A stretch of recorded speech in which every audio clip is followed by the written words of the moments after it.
CM చంద్రబాబుపై మాజీ మంత్రి కురసాల కన్నబాబు ఫైర్ అయ్యారు. వైసీపీ అంటే రౌడీలుగా ముద్ర వేసేందుకు ప్రయత్నిస్తున్నారని ఆరోపించారు. మెడికల్ కాలేజీల ప్రైవేటీకరణను రాష్ట్రంలో జనం తీవ్రంగా వ్యతిరేకించారన్నారు. జగన్ పుట్టినరోజు వేడుకలు ఈసారి చాలా గొప్పగా జరిగాయని, వీటిని చూసి చంద్రబాబు అసలు తట్టుకోలేకపోతున్నారని విమర్శించారు. టెండర్లు పిలిచారు, ఆ ప్రైవేట్ మెడికల్ కాలేజ్ ప్రైవేటీకరణకు అనుగుణంగా ఒక్కరు కూడా ఒక్కటంటే ఒక్క సంస్థ కూడా టెండర్లు వేయలేదు. ఒక్క కాలేజీకి మాత్రం కిమ్స్ సంస్థ టెండర్ వేసిందని వాళ్ళకి మద్దతు ఇచ్చే పత్రికలో రాశారు.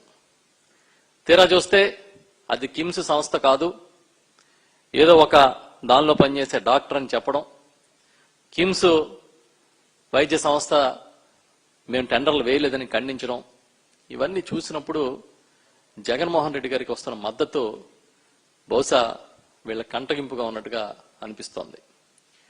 దాంతోపాటు రెండో విషయం ఏంటంటే, మొన్న 21వ తేదీన జగన్మోహన్ రెడ్డి గారి జన్మదినోత్సవం ఊరు వాడ ఒక పండగ వాతావరణంలో జరిగింది.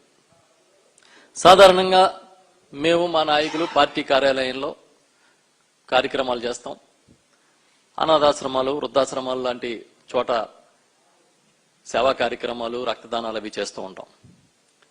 వీటితో పాటు ఈసారి అనూహ్యంగా ప్రతి గ్రామంలోని ప్రతి ప్రాంతంలోని పెద్ద ఎత్తున స్వచ్ఛందంగా జగన్మోహన్ రెడ్డి గారి పుట్టినరోజు కార్యక్రమాలు జరిగాయి. ఏ స్థాయికి జరిగాయంటే బహుశా వాళ్ళ ఇళ్లలో పుట్టినరోజులు కూడా అంత ఘనంగా జరుపుకోరు. అలా ఒక పండగ వాతావరణంలో పెద్ద ఎత్తున సంబరాలు చేసుకున్నట్టుగా పుట్టినరోజులు చేయడం